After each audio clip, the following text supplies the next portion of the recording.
नमस्कार। अब खबर ग्वालियर से।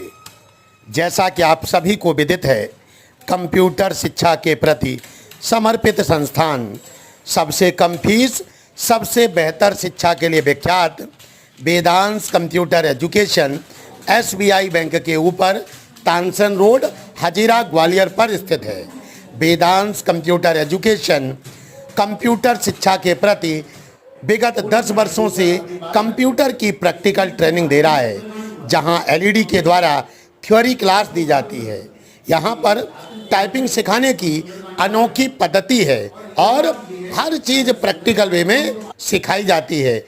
वर्ड, एक्सेल, पावर पॉइंट से लेकर हर चीज़ प्रैक्टिकल तरीके से छात्र छात्राओं को सिखाया जाता है। तो आज ही ज्वाइन करें